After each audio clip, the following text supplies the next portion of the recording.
नमस्कार, welcome to back KP college की online classes में आपका स्वागत है। आज हम पढ़ेंगे प्राचीन भारत में शिक्षा के केंद्र। आइए तो बढ़ते हैं आगे।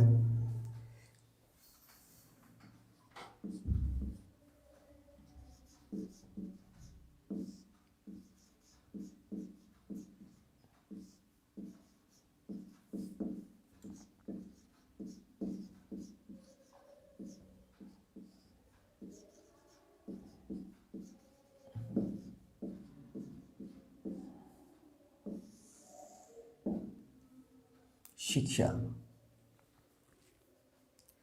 तो आइए हम महाभारत में प्राचीन भारत में शिक्षा के केंद्र जो पढ़ने से पहले शिक्षा के बारे में थोड़ा पढ़ लेते कि प्राचीन भारत में शिक्षा किस पद्धति से होती थी।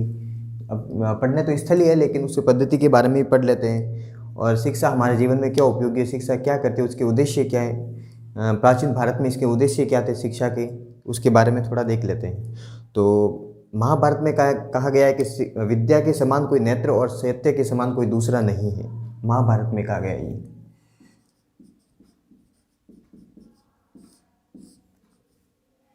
विद्या के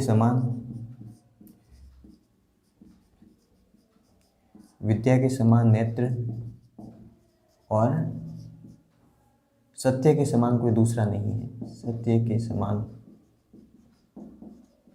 कोई दूसरा नहीं। एक उक्ति भी मिलती है कई, विद्या ददाति विनयम विनयाद याति पात्रताम पात्रत्वाद धनम आपनोति धनाद धर्म तथा सुखम।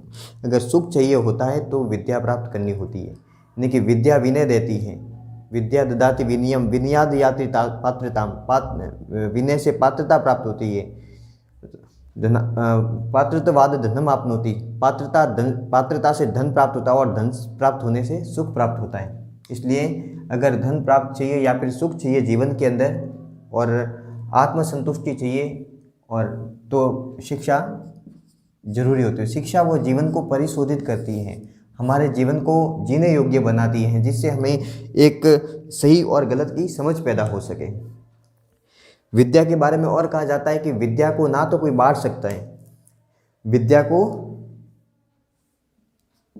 विद्या सबसे प्रधान चीज़ों के अंदर है। विद्या को ना तो कोई बांट सकता है, ना कोई राजा छीन सकता है और ना कोई चुरा सकता है, और ना ही किसी मनुष्य के लिए ये भार तुल्य है। ठीक है। अब प्राचीन भारत के अंदर शिक्षा के जो उद्देश्य होते थे उसके बारे में देख लेते हैं।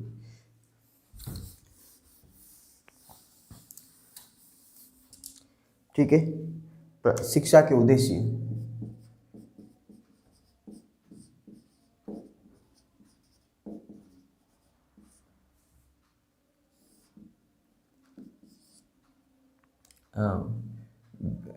व्यक्तित्व के विकास में, व्यक्तिगत विकास में। ठीक है। व्यक्तिगत विकास लिख लो या चरित्र निर्माण में, चरित्र निर्माण लिख लो।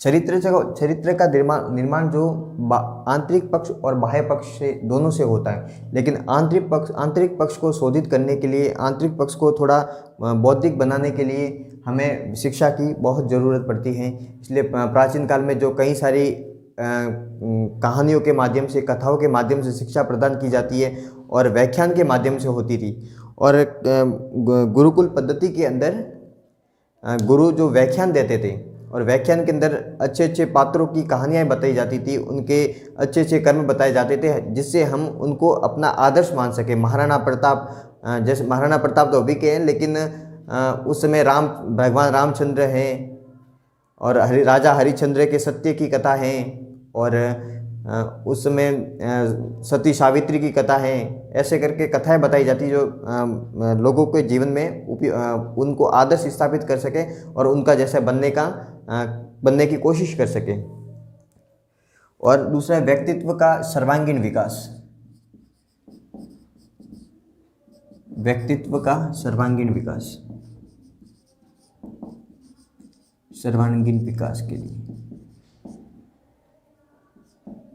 ठीक है। व्यक्तित्व का सिर्फ भौतिक पक्ष ही या फिर बौद्धिक पक्ष ही पर्याप्त नहीं होता। व्यक्तित्व के लिए बढ़िया होने के लिए उसके सभी पक्षों का यानी कि शारीरिक और मानसिक जो दोनों पक्ष होते हैं, शारीरिक और मानसिक दोनों पक्षों की समान रूप से जरूरत पड़ती है, क्योंकि स्वस्थ शरीर के अंदर ही स्वस्थ मस्तिष्क निवास करता है। स्वस्थ शरीर में ही स्वस्थ मस्तिष्क निवास करता है, इसलिए मानसिक उन्नति के साथ साथ शारीरिक उन्नति भी जरूरी होती है। इसलिए प्राचीन आश्रमों के अंदर ऋषि मुनि उनके मानसिक ज्ञान के लिए व्याख्यान देने के साथ साथ उनको शारीरिक श्रम भी करवाया जाता था और शरीर की उन्नति के लिए अलग अलग चीज़ें बताई जाती थी और उनको युद्धाभ्यास करवाए जाते थे, उनको जंगल में भेजा जाता था और जीवन को एक सही तरीके से जीने के लिए उनको एक ट्रेनिंग की तरह दिया जाता था कि वो अपने जीवन में आत्मनिर्भर बन सके। और तीसरा है नागरिक एवं सामाजिक कर्तव्यों का निर्वहन। नागरिक एवं सामाजिक कर्तव्यों,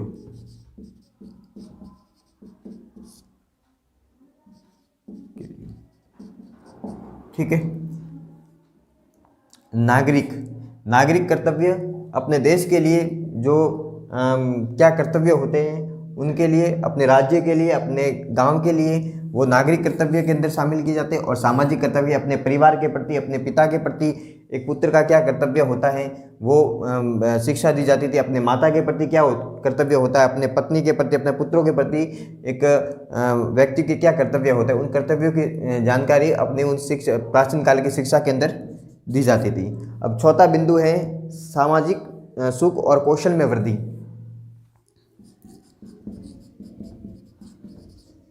सामाजिक सुख और कौशल में वृद्धि।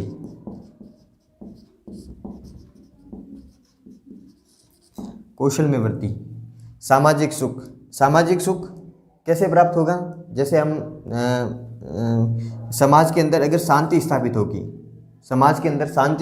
तो हमें सामाजिक सुख प्राप्त होगा। और परिवार में भी अगर पूरा भरण पोषण रहेगा, किसी चीज़ की कमी नहीं होगी, तो भी हमें सुख प्राप्त होगा।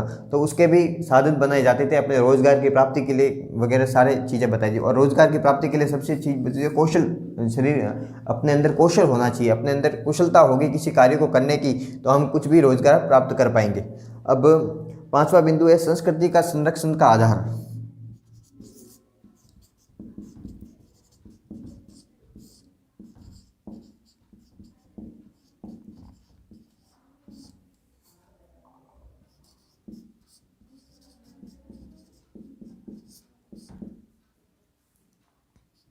ठीक है, संस्कृति के संरक्षण का आधार। जो हम प्राचीन ज्ञान विज्ञान वगैरह जो प्राप्त करते हैं वो आगे आने वाली पीढ़ियों के लिए एक मूल आधार का काम करता है और उससे प्राचीन काल की जो संस्कृति है उनका भी वो संरक्षण होता है। और प्राचीन काल के जिन आचार नियमों और जिन परंपराओं को हम अपने जीवन में संजोए रखते हैं वो आगे आने वाली पीढ़ी के लिए वो संस्कृति के रूप में काम करते हैं और उनका हम संरक्षण करके आगे भेजते हैं। और छठा बिंदु निष्ठा एवं धार्मिकता का संचार करना।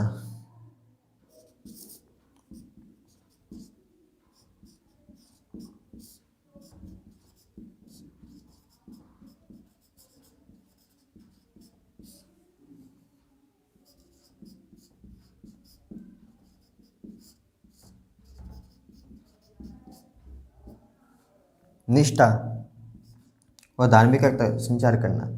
धर्म जो होता है वो अपने जीवन को परिशोधित करता है और निष्ठा, किसी के अंदर निष्ठा रहेगी, विश्वास रहेगा तो हिंसा रहेगी और समाज को एक स्थायित्व प्रदान होगा।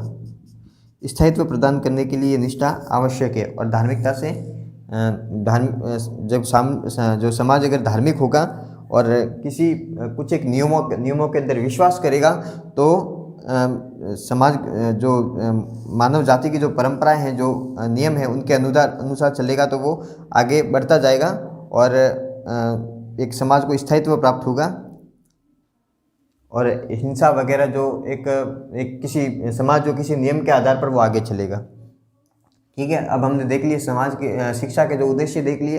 अब हम बात करते हैं प्राचीन भारत में जो शिक्षा के जो केंद्र थे उन केंद्र को एक एक करके देख लेते हैं।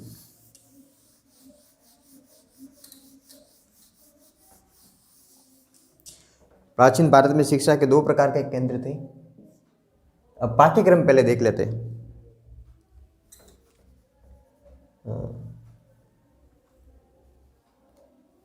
पाठ्यक्रम देखो, ज़्यादातर हिंदू शिक्षा के केंद्र होते थे, उसके अंदर किसकी शिक्षा दी जाती थी? 4 वेदों की, 18 पुराण है ना, धर्मशास्त्र है, तर्कशास्त्र है,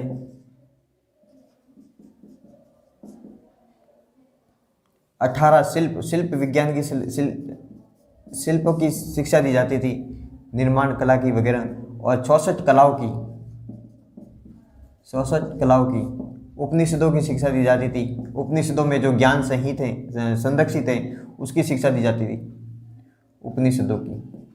तो ये एक प्रकार से मोटे मोटे रूप में जो हिंदू शिक्षा के केंद्र थे उनका ये पाठ्यक्रम होता है। और कहीं कहीं इसके अलावा भी कुछ पाठ्यक्रम के अंदर यूनिवर्सिटी के हिसाब से, विश्वविद्यालयों के हिसाब से जोड़ दी जाती थी, और उनके ऊपर वाद विवाद होते थे, डिबेट होती थी, और एक दूसरे को इस वाद विवाद के अंदर पराजित करते थे। और एक तरह से वो कहे तो उस आधार पर नहीं होता था कि सर्टिफिकेट वाला नहीं होता था। उस समय की जो शिक्षा पद्धति होती थी उनका जो काम होता सर्टिफिकेट प्राप्त करना नहीं होता था, बल्कि योग्यता अर्जित करना होता था। यानी कि कोई व्यक्ति विश्वविद्यालय उस प्राचीन जो शिक्षा के केंद्र के अंदर अध्ययन करने के बाद में जो अध्ययन कराने वाला जो ऋषि होता था वो किन्हीं 4-5 ऋषियों को बुलाता था, किन 4-5 ऋषियों को बुलाता था, और उस कैंडिडेट की परीक्षा ली जाती थी। और वो 4 ऋषि वो तय करते थे कि वो परीक्षा में सफल हुआ फिर असफल हुआ, उसमें कितनी योग्यता अर्जित की जाती थी। योग्यता का पूरा जो निर्धारण होता था उसका जिस ऋषि के अंदर में वो ज्ञान प्राप्त करता था व्यक्ति, वो करता था।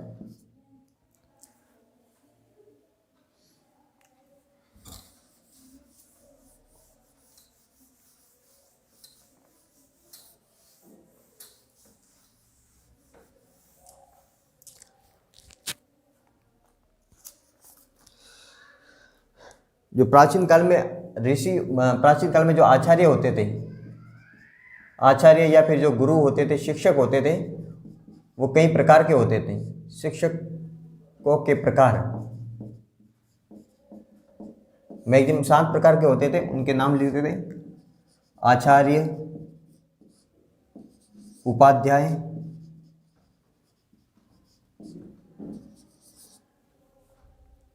प्रवक्ता, श्रोत्रिय,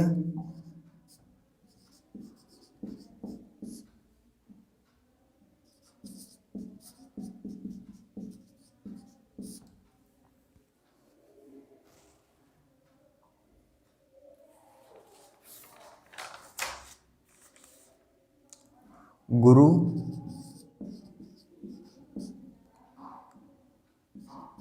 ऋत्विज,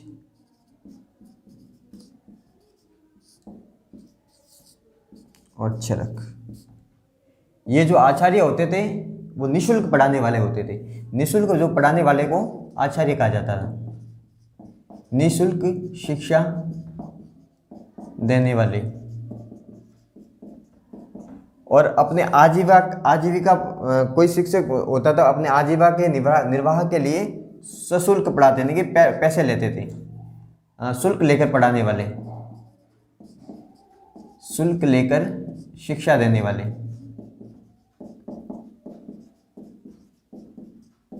ठीक है। प्रवक्ता भी होते, श्रोत्री पे गुरु भी होते थे, ऋत्विज और चरक होते थे, वो घूम फिर कर शिक्षा देने वाले। ठीक है।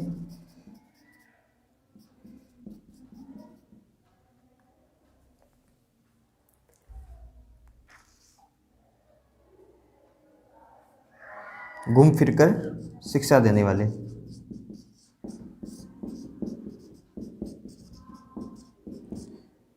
जो उपनिषद काल के अंदर एक ऋषि हुए थे, आरुणि उद्दालक। आरोणी उद्दालक ऐसे ही वो एक चरक आचार्य थे, चरक ऋषि से, चरक आचार्य। ठीक है, इस प्रकार से हमने 7 ये जो शिक्षकों के उस समय के जो प्रकार जो थे उनको देख लिया है। अब हम देखते हैं विद्यार्थी के बारे में। विद्यार्थी कितने टाइप से शिक्षा अर्जित करते हैं, आज भी अर्जित करते हैं ना। कोई ओपन कोर्स से करता है, कोई प्राइवेट करता है, कोई रेगुलर रूप से जो रोज कॉलेज में जाकर पढ़ाई करता है। इस प्रकार उस समय भी 4 प्रकार थे।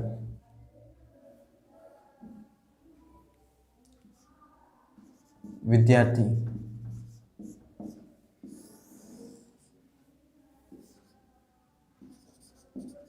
अंतेवासी,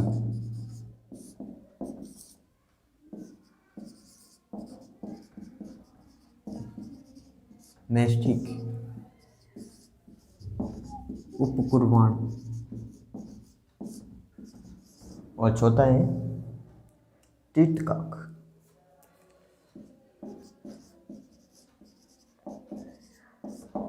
ये चार प्रकार के जो थे विद्यार्थी। ठीक है,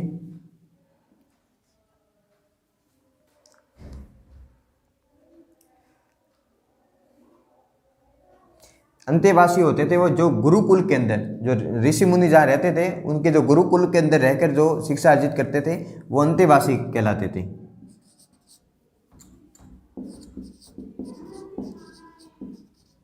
गुरुकुल में रहकर शिक्षा प्राप्त करने वाले।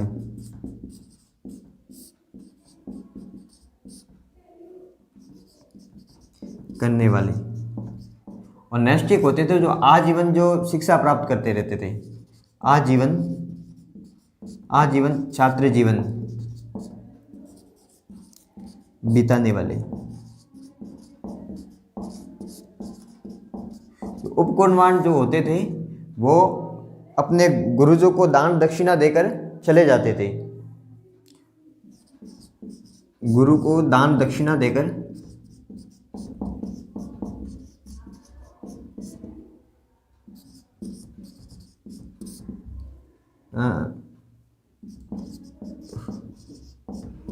शिक्षा प्राप्त कर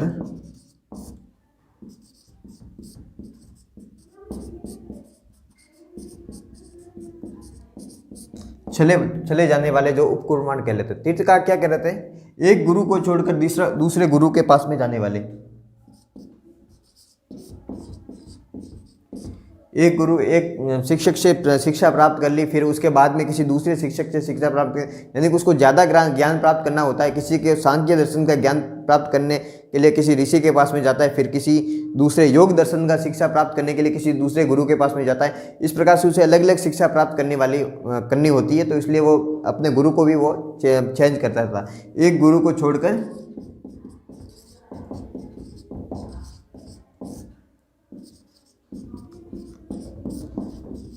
दूसरे गुरु के पास जाने वाला छात्र। ठीक है, 4 प्रकार के छात्र थे। एक तो अंतेवासी होते थे, वो गुरुकुल में रहकर शिक्षा प्राप्त करते थे। और नैष्ठिक होते थे, वो आजीवन छात्र जीवन बिताते थे, पूरे जीवन वो छात्र जीवन बताते पढ़ते रहते थे। अध्ययन अध्यापन ही उनका जो काम होता था। उपकुर्बान जो थे वो गुरु को दान दक्षिणा देकर, कोई राजा का बेटा होता था और किसी ऋषि के गुरुकुल के अंदर पढ़ाई करके अपनी दान दक्षिणा देकर वो वापस चले जाते थे, फिर अपना राजपाट संभालते थे। ऐसे कोई जो लोग होते थे वो कुर्बान कहलाते थे। तीर्थकाक जो होते थे वो एक गुरु को छोड़कर जो दूसरे गुरु के पास में शिक्षा प्राप्त करते थे। एक गुरु के पास में किसी खास कोई ज्ञान प्राप्त किया, कोई दर्शन विशेष का ज्ञान प्राप्त किया, किसी ने योग दर्शन का ज्ञान प्राप्त करने के बाद में किसी दूसरे गुरु के पास में जाकर वो सांख्य दर्शन का ज्ञान प्राप्त करना चाहता है, किसी को तीर का धनुर्विद्या का ज्ञान प्राप्त करना चाहते थे। तो सभी गुरु अलग अलग विद्याओं के अंदर माहिर होते थे, तो वो गुरु को भी चेंज करते रहते थे, तो उनको तीर्थकाक कहते थे, जो विद्यार्थी जो एक गुरु को छोड़कर दूसरे गुरु के पास में जाते थे। इस तरह से स्त्रियां भी होती थी, लड़कियां भी होती थी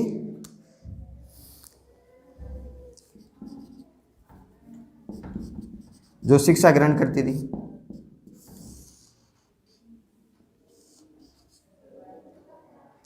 दो प्रकार की होती थी,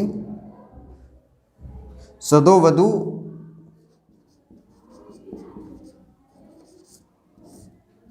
और ब्रह्मवादिनी।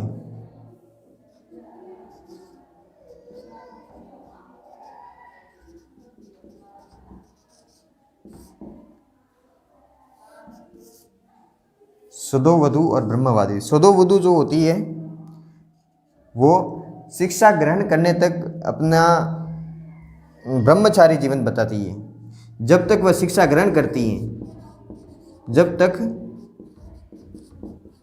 शिक्षा ग्रहण करती थी तब तक, जब तक शिक्षा ग्रहण करती है तब तक वह सदु वधु का, जब तक वह शिक्षा ग्रहण करती है तब तक वह ब्रह्मचारी जीवन बताती है।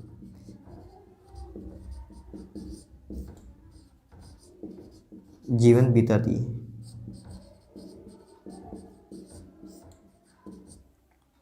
और जो ब्रह्मवादिनी जो होती है वो आजीवन ब्रह्मचारी रहकर शिक्षा ग्रहण करती है।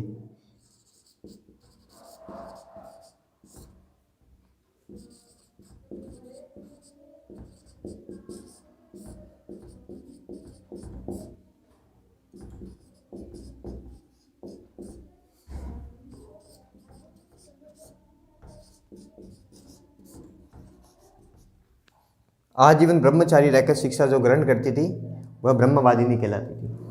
ठीक है, इस प्रकार विद्यार्थी भी देख लिए हमने। अब देखते हैं जो जो मेन जो केंद्र थे शिक्षा के, उन केंद्र को उन ज्ञान के विषय के आधार पर मोटे रूप में दो भागों में बांट सकते हैं हम। एक तो हिंदू शिक्षा के केंद्र और बौद्ध शिक्षा के केंद्र। हिंदू शिक्षा के केंद्र और बौद्ध शिक्षा के केंद्र।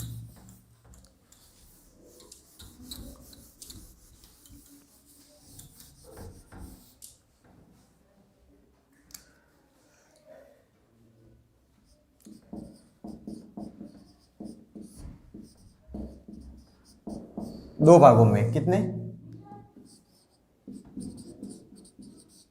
हिंदू शिक्षा के केंद्र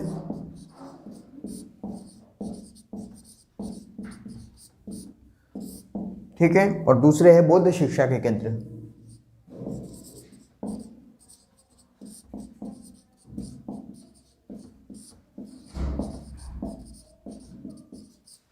जो हिंदू शिक्षा के केंद्र थे उसके अंदर किसकी शिक्षा दी जाती थी? चार वेदों की, उपनिषदों की, धर्मशास्त्रों की,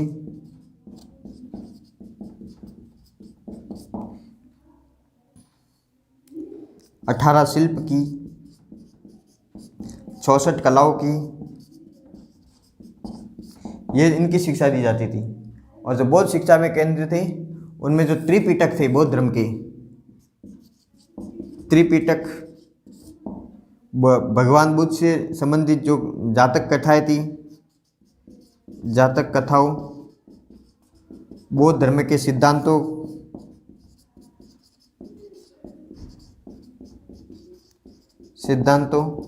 तर्कशास्त्र, आचार नियमों,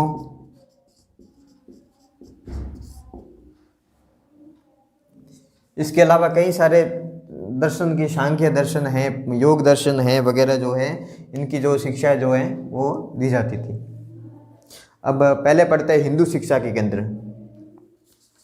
सबसे पहले लेते हैं तक्षशिला।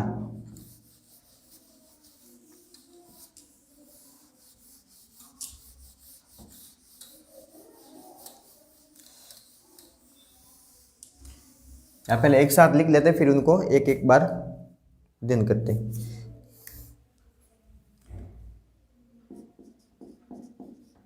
हिंदू शिक्षा के केंद्र, पहला है तक्षशिला। दूसरे पे आती थी धारा। मिथिला, काशी,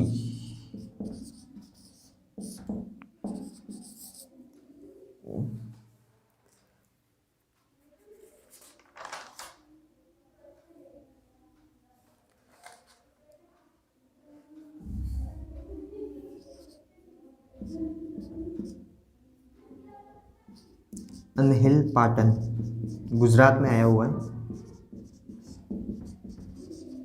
गुजरात में। अब काशी के अलावा एक कांची दक्षिण के,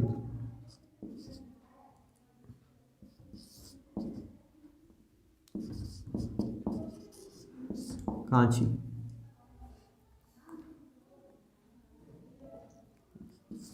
और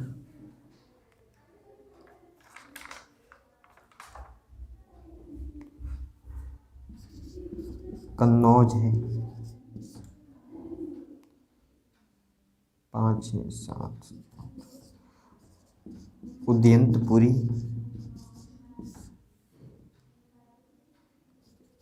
जगदल्ला,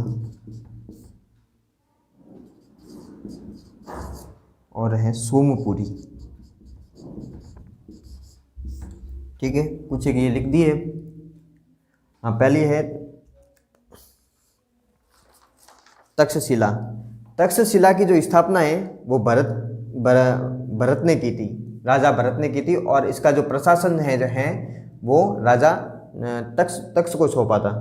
यहाँ पर प्रसिद्ध विद्वान जीवक, कौटिल्य, चंद्रगुप्त मौर्य, प्रसेनजीत, पाणिनि ने अध्ययन किया था, वो इससे संबंधित थी।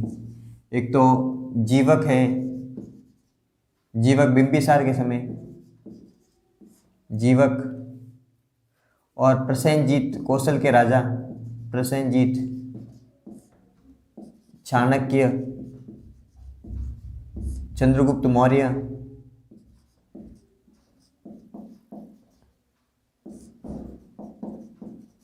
चंद्रगुप्त मौर्य है, और पाणिनि है। इन सब ने यहाँ पर शिक्षा अर्जित की थी। कहाँ पर? तक्षशिला। तक्षशिला जो या उत्तर पश्चिम के अंदर तक्षशिला है, जो प्राचीन शिक्षा का सबसे बड़ा केंद्र था। यहाँ पर सबसे द्विज को शिक्षा दी जाती। द्विज कौन होते थे? द्विज को शिक्षा प्रदान की जाती।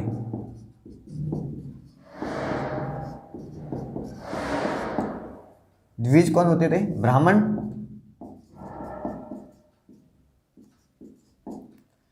क्षत्रिय और वैश्य।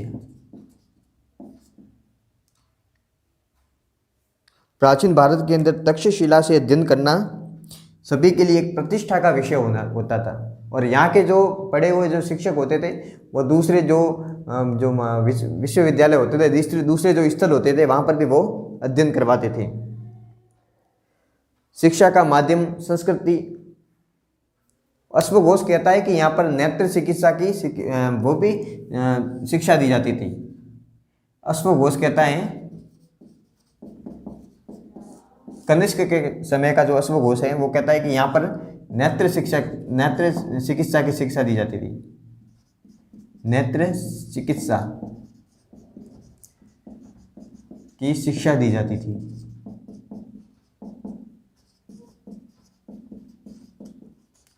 ठीक है। अब धारा जो थी वो परमारों की राजधानी थी मध्य प्रदेश के अंदर।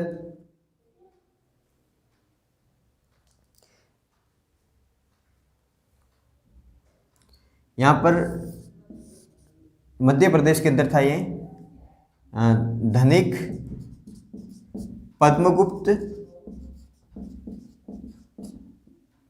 पद्मगुप्त परिमल वो ने यहाँ पर अध्ययन किया था। और भोज परमार ने भोज विश्वविद्यालय की भी स्थापना की थी वहाँ पर।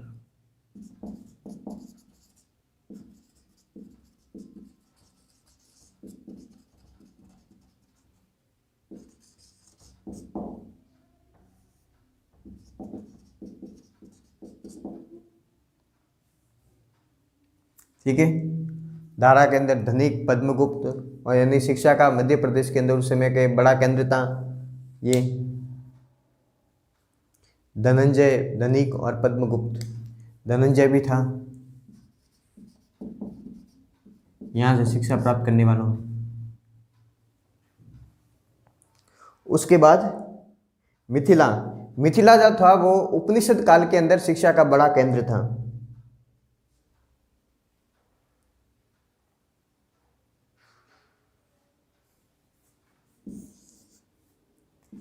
उपनिषद काल के अंदर,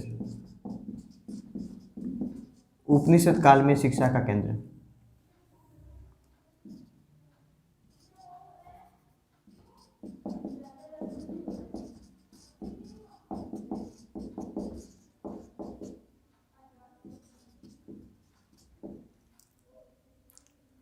ठीक है।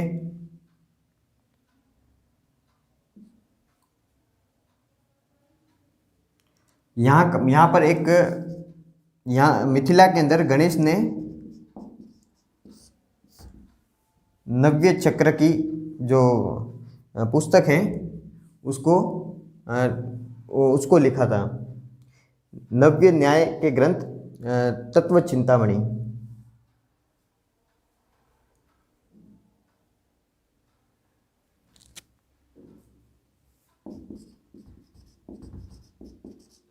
नव्य न्याय का ग्रंथ था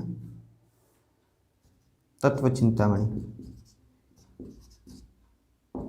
चिंतामणि का लेखन।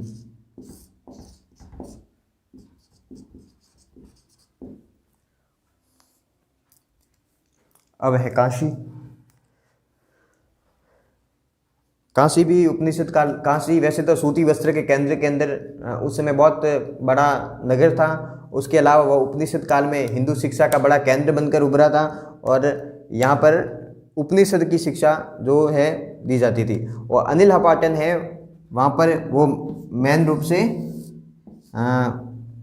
हिंदू और जैन धर्म की शिक्षा दी जाती थी, हिंदू व जैन शास्त्रों की, जैन साहित्य की।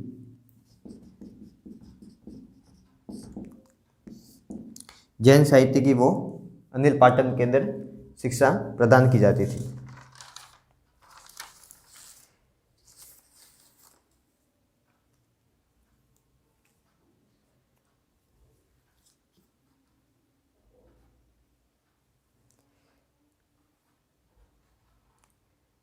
यहाँ सोम प्रभाचार्य,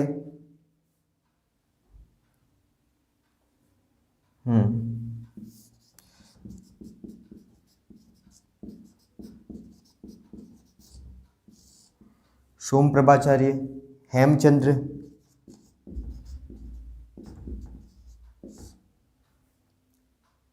सोम प्रभाचार्य और हेमचंद्र ने यहाँ पर अध्ययन किया था अनिल पाटन के अंदर। अध्ययन किया, अध्ययन अध्यापन किया, यहाँ पर आश्रय प्राप्त किया था इन्होंने। उदय चंद्र, जय सिंह, यशराज, उदय चंद्र, जय सिंह, यशराज,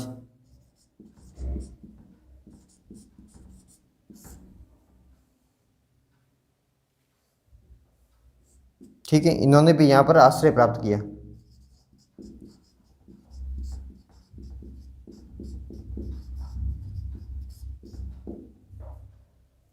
कन्नौज, कन्नौज का टाइम था 7वीं से 12वीं शताब्दी, जब गुर्जर प्रतिहार जब संघर्ष चल रहा था उस समय कन्नौज जो शिक्षा का एक महान केंद्र के रूप में उभरा था और उस पर अधिकार करने के लिए राष्ट्रकूट और प्रतिहार और पालों के मध्य संघर्ष छिड़ा हुआ था। 7वीं से 12वीं शताब्दी के अंदर शिक्षा का महान केंद्र के रूप में उभरा था। 12वीं शताब्दी में उदयंतपुरी, जगदल्ला और सोमपुर ये दोनों बिहार में स्थित हैं। ये भी उस समय शिक्षा के महान केंद्र के रूप में उभरे थे। ठीक है, अब हिंदू शिक्षा के केंद्र में हमने तक्षशिला, धारा, मिथिला, काशी, अनिल पाटन, कांची, कन्नौज, उदयंतपुरी, जगदल्ला, सोमपुरी को पढ़ने के बाद हम बौद्ध दर्शन के बौद्ध शिक्षा के केंद्रों के बारे में देखेंगे।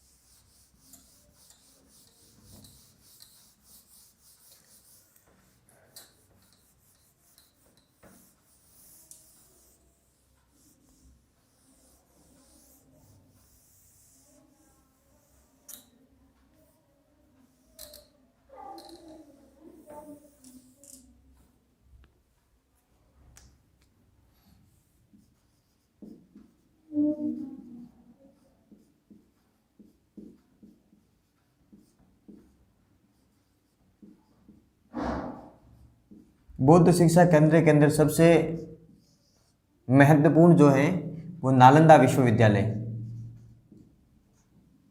नालंदा विश्वविद्यालय।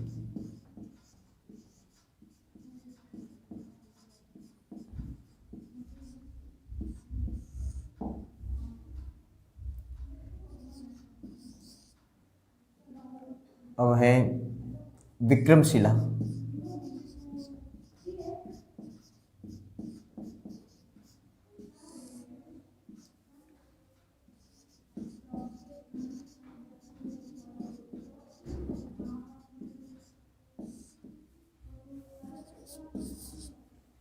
तीसरे नंबर पर जो आता था वो है वल्लभी।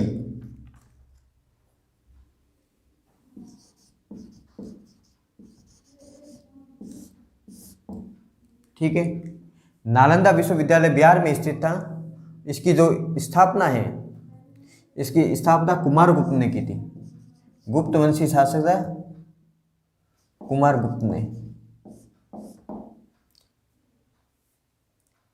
हाँ, और यह जो विश्वविद्यालय है वो 3 भवनों के अंदर था। मतलब प्रारंभ में इसके बड़े बड़े 3 भवन थे, और और ये जो तीनों भवन थे वो एक बड़े भवन में था, जिस भवन का नाम था धर्मगंज। ये बहुत बड़ा पुस्तकालय था।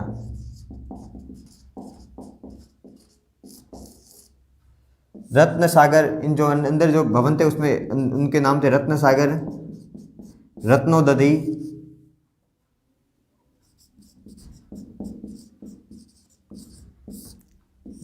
और रत्नरंजक।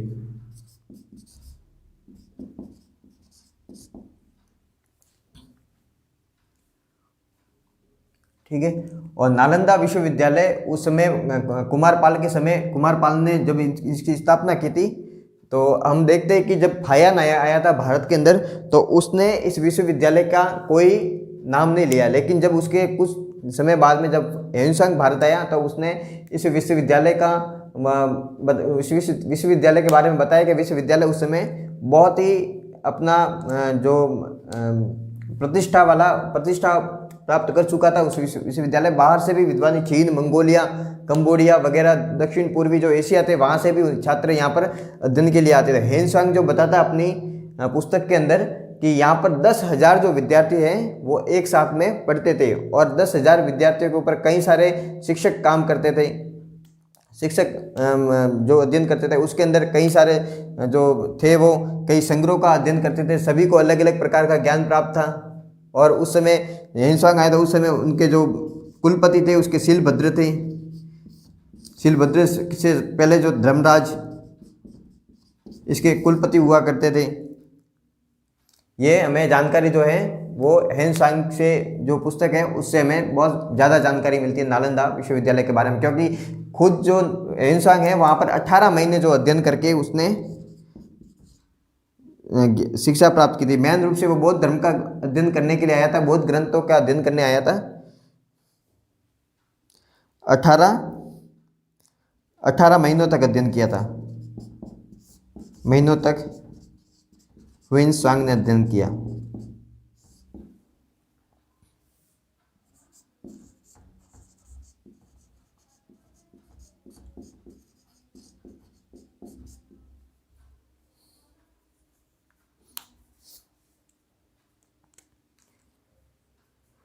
गुप्त शासकों का इस विश्वविद्यालय के अंदर बहुत सारा योगदान है। उसके अंदर गुप्त शासक सबसे पहले कुमारगुप्त ने इसका निर्माण कराया था, प्रारंभ किया था।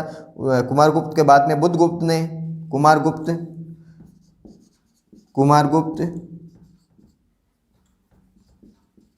उसके बाद में बुद्धगुप्त, पुष्यभूति वंश के साथ में हर्ष ने भी योगदान दिया था। विदेशी जो लोग थे उन्होंने भी यहाँ पर आकर कई राजाओं को बोला कि भाई कि यहाँ पर निर्माण कराओ, उसके लिए गांव प्रदान किए थे। इसको 200 गांवों का, जो नालंदा विश्वविद्यालय को 200 गांवों का राजस्व प्राप्त होता था।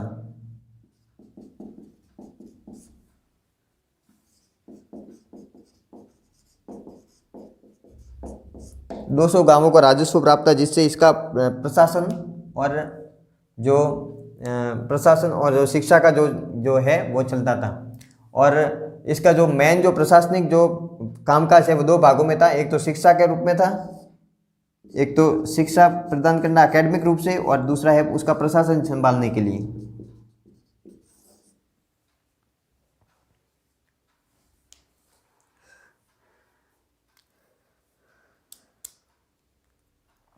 हिंसांग ने शीलभद्र को सत्य और धर्म का भंडार कहा। वहीं जो शीलभद्र की मृत्यु के ऊपर हिंसांग ने कहा कि आज ज्ञान का जो नेत्र है बंद हो गया। यहाँ के जो प्रसिद्ध जो शिक्षक थे वो आर्यदेव दिनांक प्रसिद्ध शिक्षक उस समय के थे। एक आर्यदेव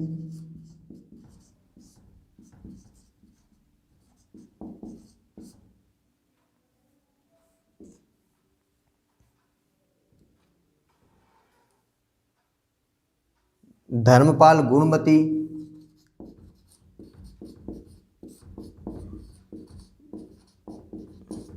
और स्थिरमती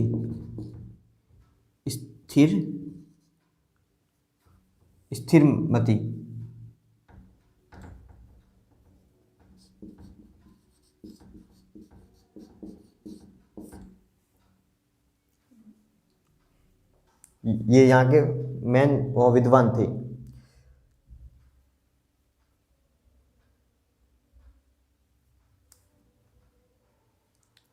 यहाँ से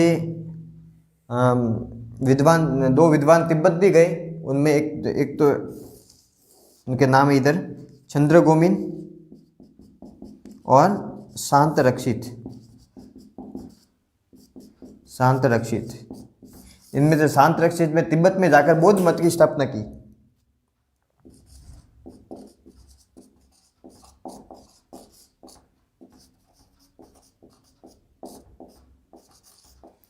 ये बौद्ध मत की स्थापना की। ये तिब्बत का पहला बौद्ध मत था। तिब्बत का पहला बौद्ध मठ था। ठीक है। अब नालंदा विश्वविद्यालय के बारे में हमने जानकारी प्राप्त करने के बाद में हम विक्रमशिला विश्वविद्यालय के बारे में थोड़ा देखेंगे।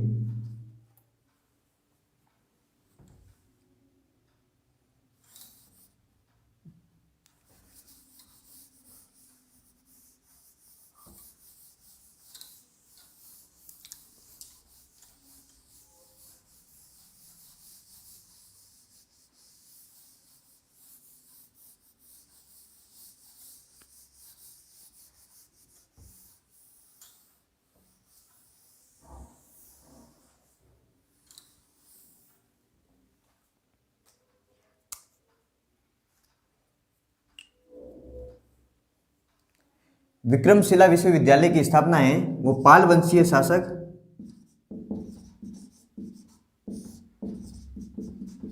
शासक धर्मपाल ने की थी।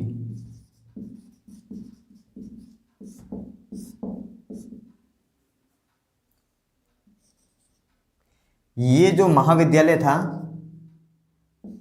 वह ये जो विश्वविद्यालय था इसके अंदर 8 महाविद्यालय थे जो अलग अलग प्रकार की शिक्षा देते थे। 8 महाविद्यालय।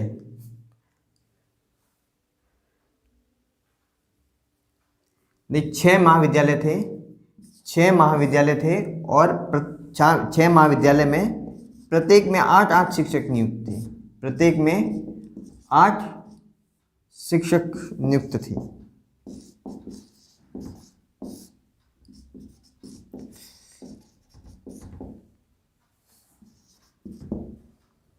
यहाँ के महत्वपूर्ण जो विद्वान थे वो दीपंकर, श्री ज्ञान अतिशा,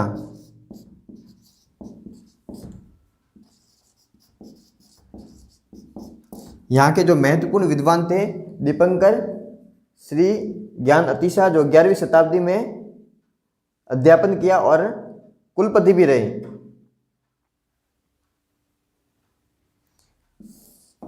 ग्यारहवीं शताब्दी के अंदर इन्होंने अध्यापन किया था। शताब्दी में, और यहाँ पर कुलपति भी ये रहे। यहाँ पर प्रवेश करने से पहले 6 द्वार पंडित होते थे। 6 द्वार पंडितों द्वारा पहले परीक्षा ली जाती थी, फिर इसके अंदर प्रवेश होता था। और इसी प्रकार की परीक्षा नालंदा विश्वविद्यालय में ली जाती थी, यानी कि नालंदा विश्वविद्यालय के अंदर कोई 10 लोग प्रवेश के लिए आते थे, उसमें से सिर्फ 3 ही पास हो पाते थे। इतनी कठोर परीक्षा ली जाती थी। ऐसी परीक्षा यहाँ 6 द्वार पंडितों द्वारा ली जाती थी।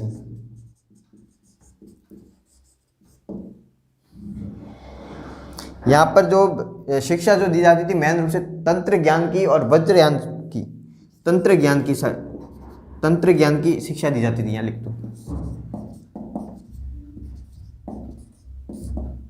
तंत्र ज्ञान और वज्र ज्ञान की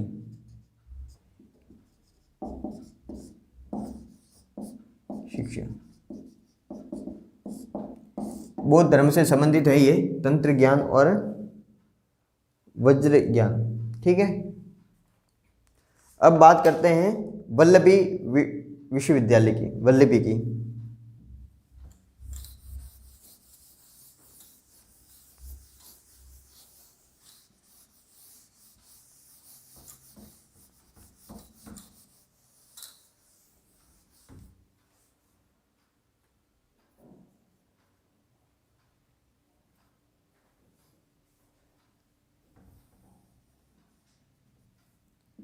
इसका जो वल्लभी,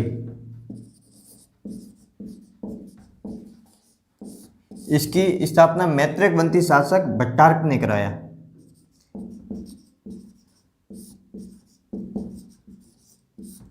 मैत्रेय वंशी शासक था भट्टार्क, भट्टार्क ने स्थापना। ठीक है, और ध्रुवसेन प्रथम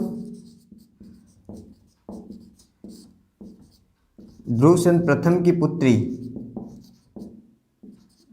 दद्दा, ध्रुवसेन प्रथम की पुत्री जो दद्दा थी, उसने प्रथम विहार बनाया यहां पर।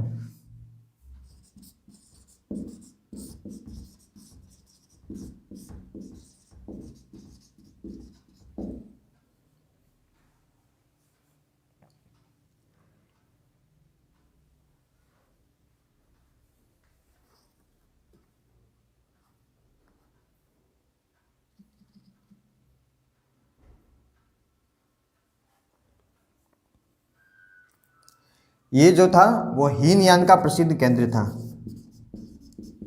हीनयान का प्रसिद्ध केंद्र था। और यहाँ के जो लोग होते थे, यहाँ के जो पढ़कर जाते थे, उनको उच्च प्रशासनिक पदों पर नियुक्त किया जाता था।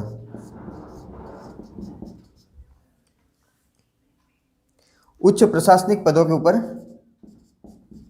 नियुक्त किया जाता था। यहाँ पर प्रशासन की वल्लभी विश्वविद्यालय के अंदर प्रशासन को कैसे संभाले जाते हैं, यानी कि यहाँ पर जो लोग पढ़ते थे उनको एक प्रकार से RS और IS बनाकर निकालते थे यहाँ से, कि वो जाकर किसी भी राज्य के अंदर जाते थे और वहाँ पर वो महत्वपूर्ण जो प्रशासन, जो अर्थनीति है, शासन व्यवस्था है, वो वहाँ पर संभालते थे। लेकिन अरब आक्रमण जब हुआ, अरब आक्रमण के समय यहाँ पर जो ये वल्लभी विश्वविद्यालय को वो नष्ट हो गया, उस समय उसको वो उन्होंने आक्रमण करके नष्ट कर दिया। आज हमने जो है भारत में शिक्षा के केंद्र के बारे में बात की, उसमें बौद्ध शिक्षा के केंद्र और हिंदू शिक्षा के केंद्र के बारे में डिटेल से जानकारी प्राप्त की। और इसको समझने में कहीं भी प्रॉब्लम हो, कहीं दिक्कत हो तो कॉलेज आइए, कॉलेज के नंबर पर कांटेक्ट कीजिए और संपर्क कीजिए। धन्यवाद।